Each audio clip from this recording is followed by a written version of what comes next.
Hi, I'm Wendy Zuckerman and you're listening to Science Versus. This is the show that pits facts against... the satisfying sound of a back being cracked. Because today on the show, chiropractors. Are they legit?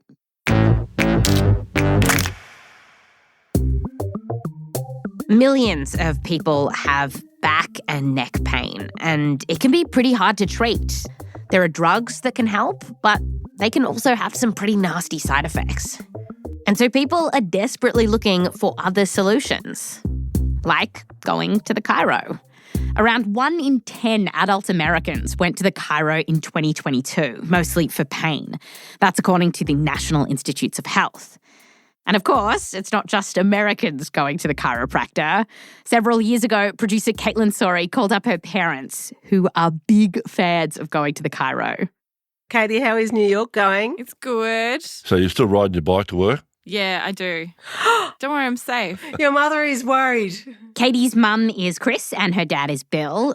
And the whole Sawrey family had been going to the chiro for years. So, Katie, tell us all about it. Yeah, so my parents have been going to the chiro for ages, and I actually didn't know about this until we called them up to talk to them about it. But I was actually taken to the chiropractor as a newborn baby. Wait, why did they want to take you to the chiro? Because my birth was really rough.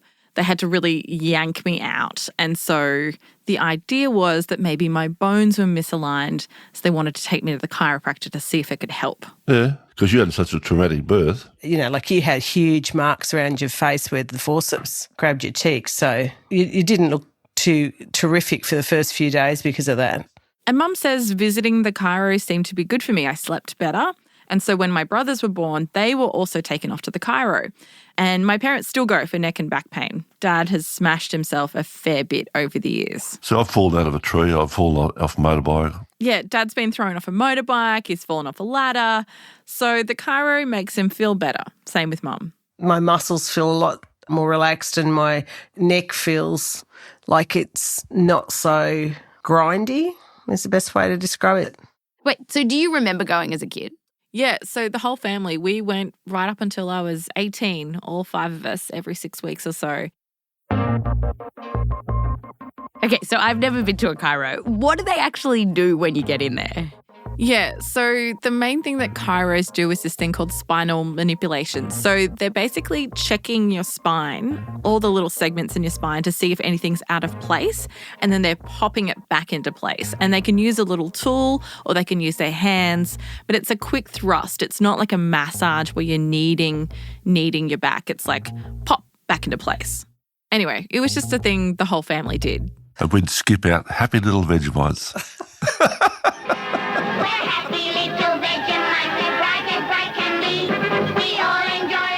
We were happy little Vegemites coming out of the chiropractor's office. It's an Aussie thing.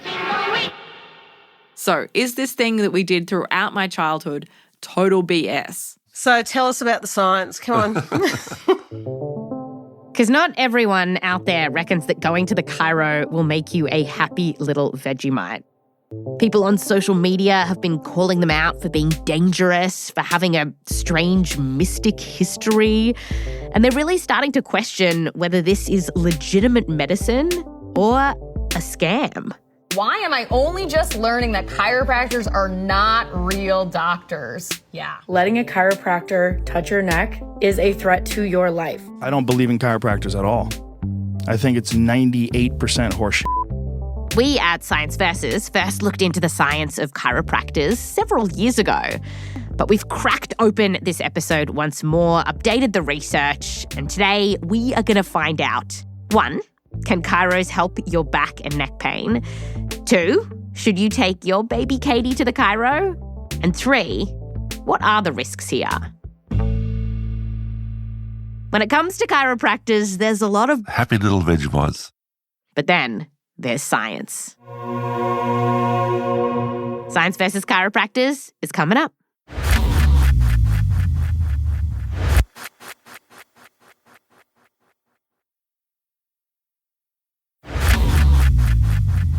Welcome back. Today, we've got a cracking episode for you. We are looking at whether chiropractic can help treat pain. And yes, chiropractic. It sounds like an adjective, but it's actually a noun. It bothers us too. But moving on. So, why did chiropractors think they could help little baby Kaity and everyone else in her family too? Well, it turns out that you can trace it back to one guy who lived in Iowa more than 100 years ago. You are in Iowa. And to get this story, we spoke to chiropractic royalty. Carl S. Cleveland III. Yes, Carl comes from a long line of chiropractors. My great-grandmother was a chiropractor. My grandfather and grandmother were chiropractors. And my mother and father were chiropractors. As a child, I thought everybody grew up to be a chiropractor. And he's the president of Cleveland University, Kansas City, which was founded as a chiropractic college. In fact, his family started it. And so Carl told us about the birth of chiropractic. It began with a man called D.D. Palmer. He was Canadian, appeared to be a stocky man, had a full beard. D.D. Palmer was a magnetic healer in the late 1800s. So he thought he had a personal excess of magnetic energy that he could channel through his fingers to treat people. It was a thing back then. But something changed for D.D. Palmer, and soon he would switch from magnetic healing to back cracking. Here's basically how the legend goes. D.D. Palmer met this janitor who was hard of hearing and also had a hump on his back. And D.D. Palmer thought he could help. So he pushed the janitor's back with a big thrust. And a few days later, the guy came back with some very curious news. Saying, Mr. Palmer, I hear the racket of the wagons in the street. A new profession was born, and D.D. Palmer named it chiropractic, meaning in Greek, a practice done by hand. And Palmer then thought he found a cure for deafness. Put out a sign, D.D. Palmer, healer of the deaf. Soon, D.D. shifted away from just curing deafness by manipulating spines. He now wanted to cure practically everything. And this brings us to the theory behind chiropractic. Basically, D.D. Palmer started to think that the spine was the key to health. And here's what he thought was going on. D.D. believed that there was energy flowing through the spine to keep us healthy. He was a spiritual man, and he saw that when spinal joints didn't move right, that in some way obstructed the flow of nerve energy and life force through those nerves to the body parts. That is, he reckoned that these kind of blockages in the spine, or what he called subluxations, could make you sick by interfering with that mystical energy. At other times, he said those subluxations tweaked people's nerves. D.D. ultimately thought that 95% of diseases were the result of subluxations. And in fact, he wrote that it was unjust to blame germs for disease. And today, D.D. Palmer's term subluxation is still used by a lot of chiros. The word means slightly different things to different chiropractors. For Carl, a subluxation is basically a joint that doesn't move properly. And that could result in pathological changes that affect nerves, muscles, ligaments, the vascular tissue in the area, as well as the connective tissue. And some other chiros even say that this could lead to things like asthma and high blood pressure. For Carl, he reckons that people need to visit the chiro not just when something's sore, but for regular checkups, kind of like how you go to the dentist. A periodic spinal checkup to maintain posture, to maintain function and mobility of those joints. We think that's important.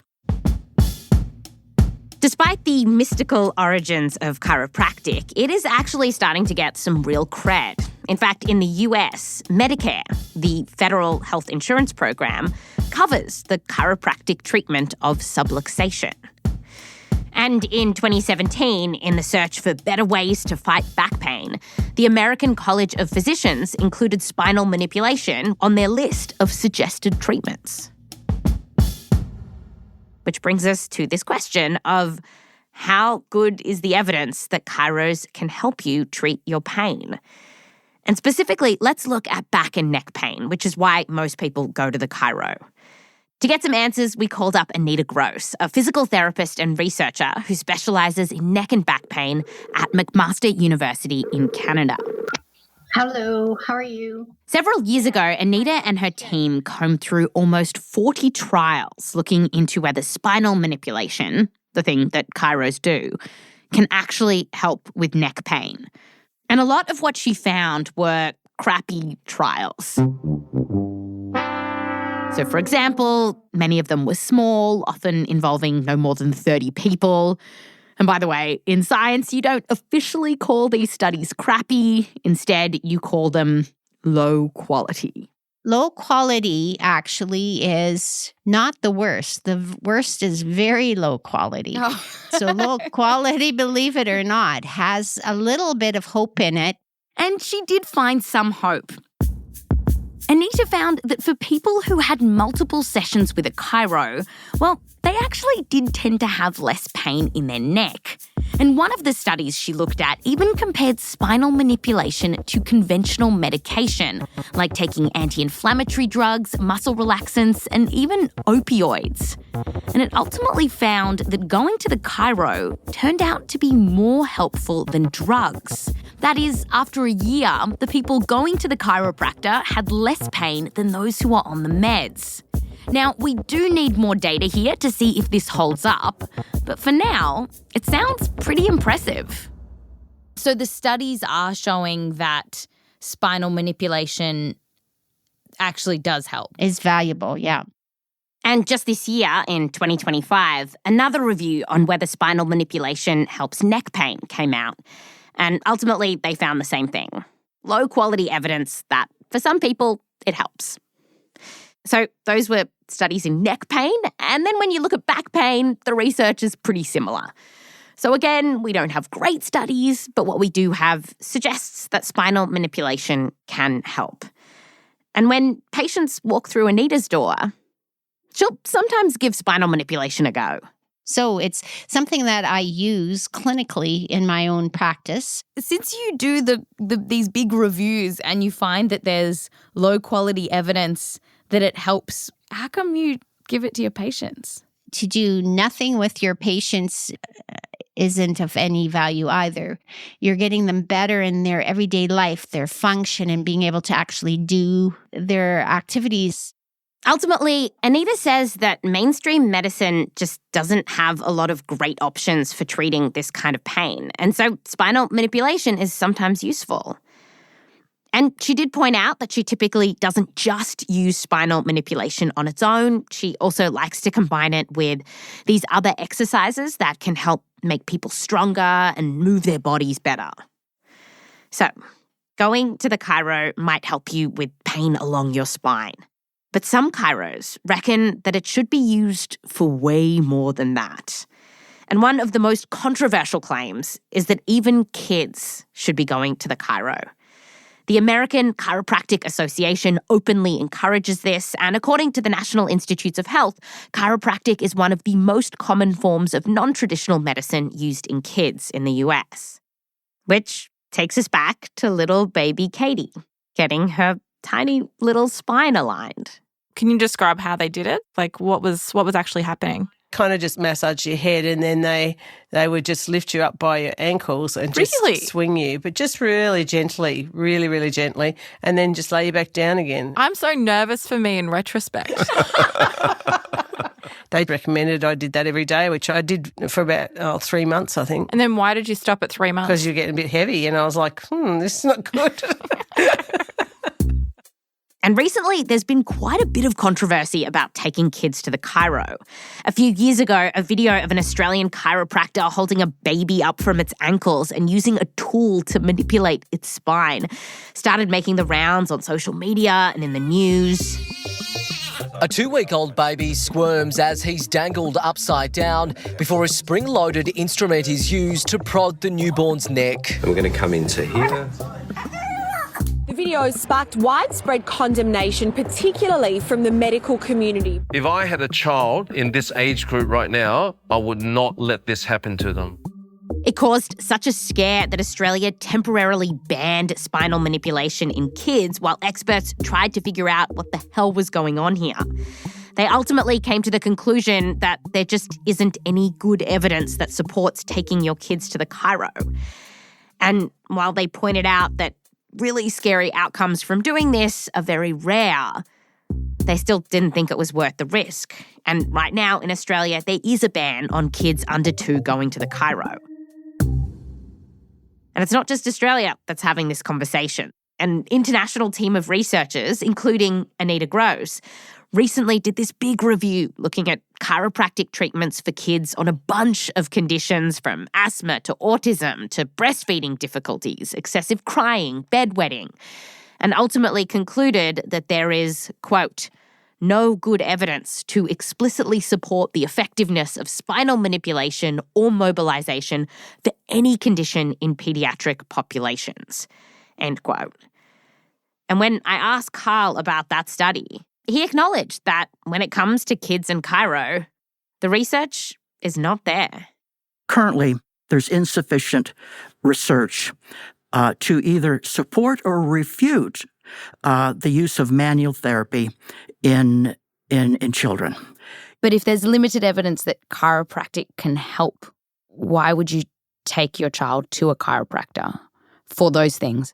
Because those patients respond to care. And I think it's a matter of time before we have formal evidence. But from a practical standpoint, where the satisfied patient that sees the child that is pain-free, that's improvement. It's just a period of time before those studies, in my opinion, that those studies will be completed. So it's also possible that in the future, as we do clinical trials, those trials will show that it doesn't help. That's a possibility. This is an area where we require additional research. Carl told us that since the risks for children are low, and, if chiros are doing this gentle manipulation, the risks are low. And since Carl told us that a lot of parents report being happy with the chiro they get for their kids, he reckons there's still a role for chiropractic in kids. But we spoke to Kaity's parents about the research here. Do you want the science on the kids? Do you want to know that? Yeah, there's pretty much no good science that it works for anything when it comes to kids. We got sucked in. Yeah. Wait, what did your dad just say? He said they got sucked in. They just trusted the chiropractor. Back in the day, everyone was going. So, everyone was the same sort of thing. So we didn't question as much. It feels a little bit like you're sort of sucked into this vortex almost of believing everything they say. After the break, we go further into the vortex.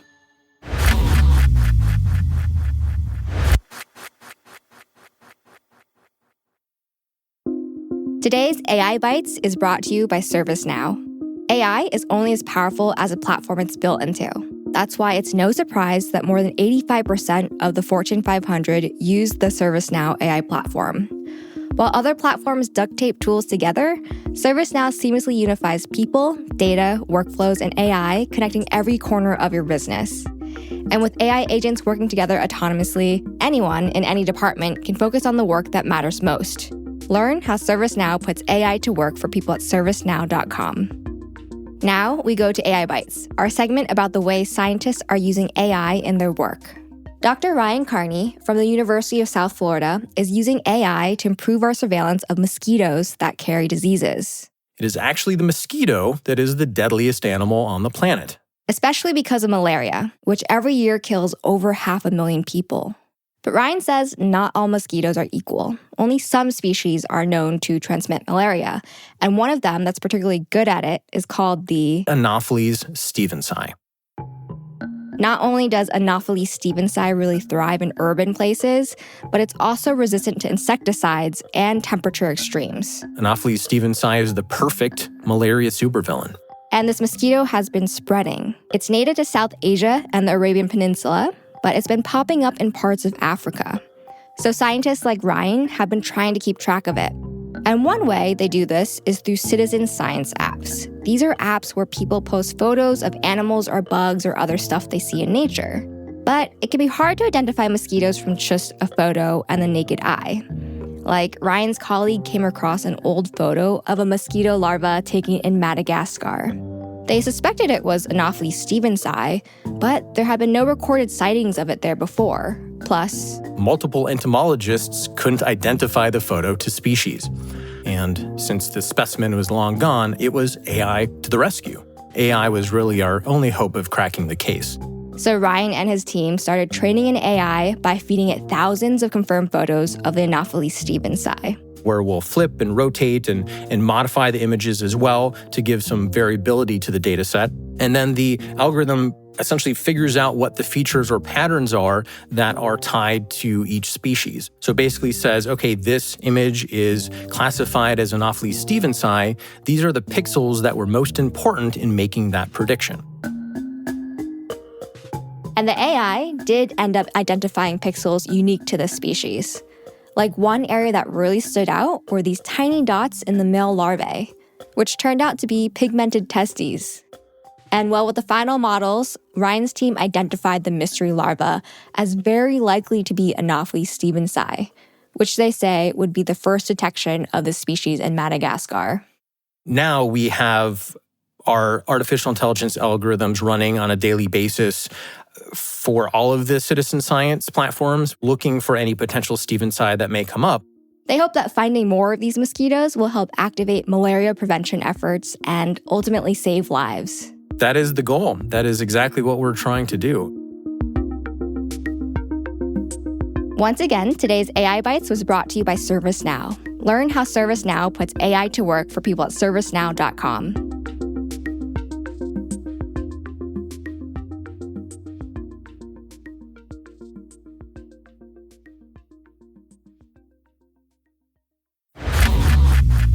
Welcome back. So today we're talking about chiropractors and this thing they do called spinal manipulation. And we just heard that it may help with back and neck pain, but there's no good science behind taking kids to the chiro. Now we're going to dive right into the core beliefs of chiropractic to see if the idea of spinal manipulation holds up. Now, a lot of people might have heard about a spine being out of alignment or misaligned, and that's why you go to the chiro. But what exactly is a misaligned spine? Well, to understand that, we have to go back to old Iowa. Iowa.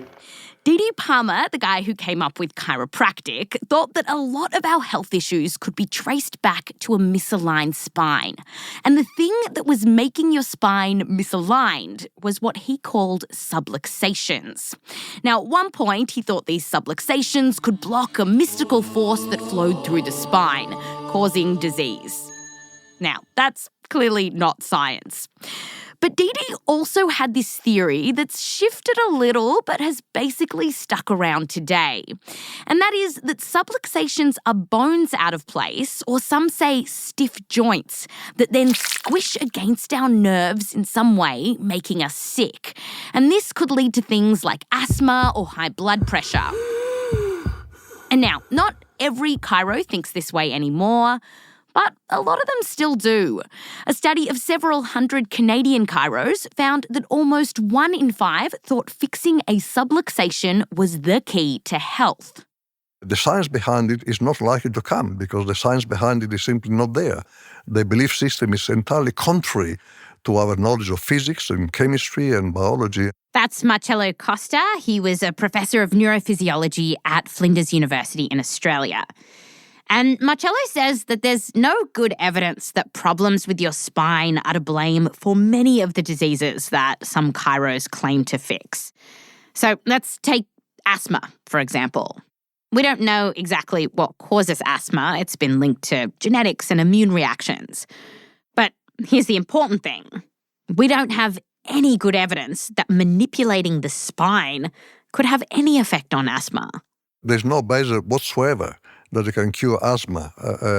This is completely nonsense. Not only there's no evidence that one can believe, but there's no reason whatsoever to assume that manipulating the spine will help the asthma of a young child. And so in the sense, it's a complete bogus, it's a complete nonsense. And maybe this asthma thing is low-hanging fruit. Like, it kind of seems obvious that it's a bit bonkers. But Marcello says that even if you just zoom out to this idea that a back could be misaligned and afflicted with subluxations, well, he says that even that concept is spineless. And the subluxations simply do not exist physically. They don't exist at all? They don't exist at all. Is simply just telling you a complete fib. The fact that some of them believe this is even more worrying. And some of them actually don't believe it, and they want to ditch this idea of subluxations altogether. Several papers have now been written by chiros acknowledging that there is no good evidence behind subluxation. One paper called it an untested hypothesis and said that it was like, quote, an albatross around our collective necks, end quote.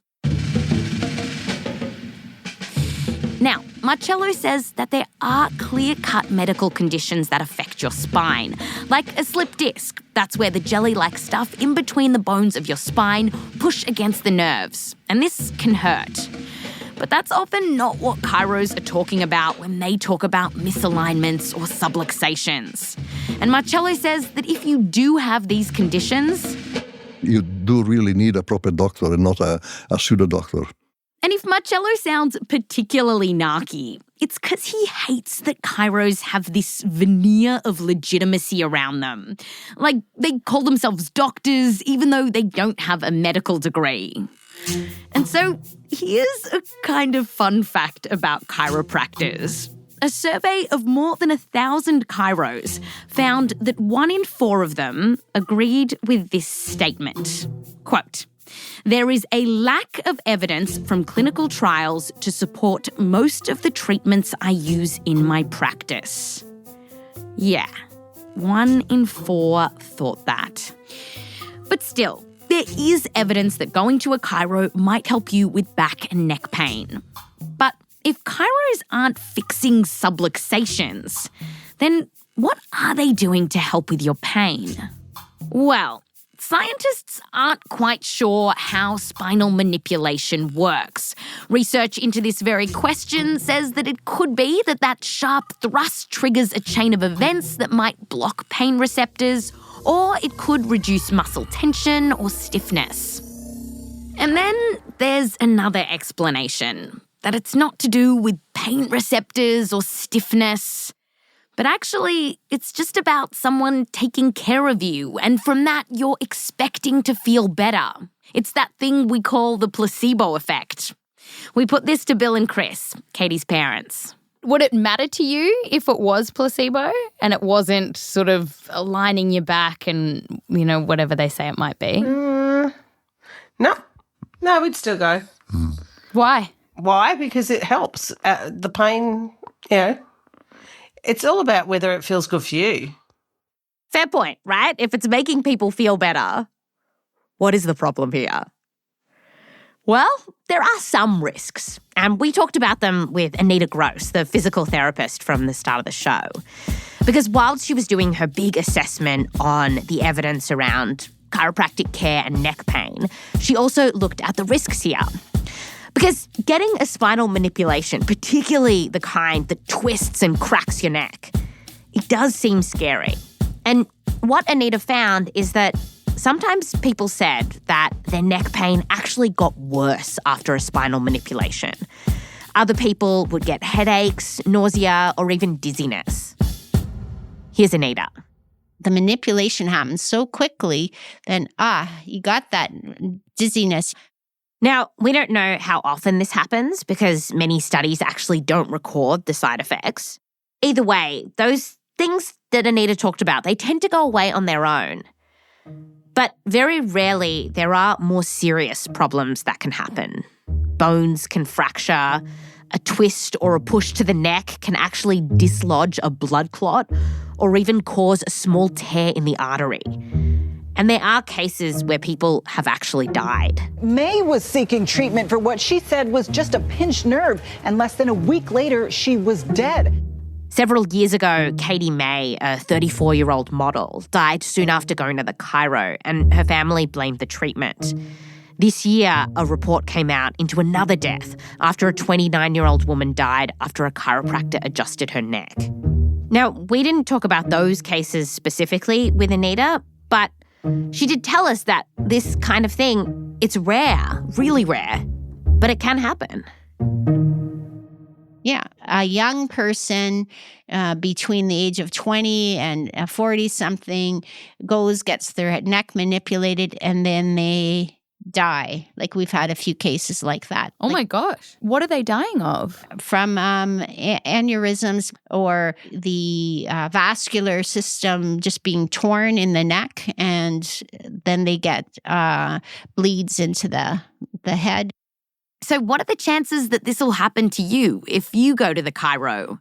Some say that 1 out of every few million manipulations could lead to a death. Others say it's more common, and some even question whether chiropractors caused these deaths or something else did. So, when it comes to science versus chiropractors, does it stack up like a nice, healthy spine? Well, for people with back or neck pain, the research shows that getting a spinal adjustment from a chiropractor might help. But we don't really know why. As for taking your kids to the chiro, there's no good evidence that it will help them. And what about the whole point of chiro, that our spines need to be aligned for our overall health, that subluxation thing? Well, there's no good evidence that it's real. And finally, this isn't a totally risk-free option. Very rare, but very serious consequences can occur from spinal manipulation. Bill Sawrey, Katie's dad, sees it this way. It's a bit like religion. You got to filter out the bull. I reckon. Wait, what did your dad just say? He said, chiropractors are a bit like religion. You've got to filter out the bull. Bill Sawrey. I know. He's so sassy. That's science versus chiropractors. We all adore Vegemite. It puts a rose in every tree. This episode has 137 citations in it. If you want to see them, go to our show notes and click on the link to the transcript. They're all there. If you want to get in touch with us, we'd love it. If you want to say hello, let us know what you thought of the episode. We're on Instagram, science_VS. I'm also on TikTok at Wendy Zuckerman. We interviewed Marcello Costa for this episode in 2017. We really appreciated his help, and we just wanted to note that he died last year.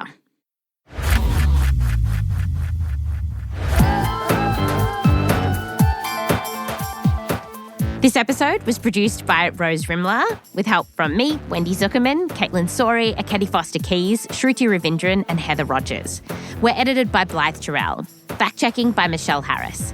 Sound design by Martin Peralta and Bobby Lord. Music written by Bobby Lord. Recording help from Asher Griffith. For this episode, we also spoke to Dr. Richard Deo, Professor Tim Mertz, Professor Gregory Whitcomb, Dr. Adam Chifu, and Julie Knack. Thank you for your insights. An extra big thanks to Rachel Ward, Emma Morgenstern, Christina Sullivan, Jasmine Romero, and Phoebe Flanagan, as well as Alex Ward, Russell Gregg, Fiona Krall, and Judy Adair. Also, a shout out to the Sawreys. Thank you, Bill and Chris. I'm Wendy Zuckerman. Back to you next time.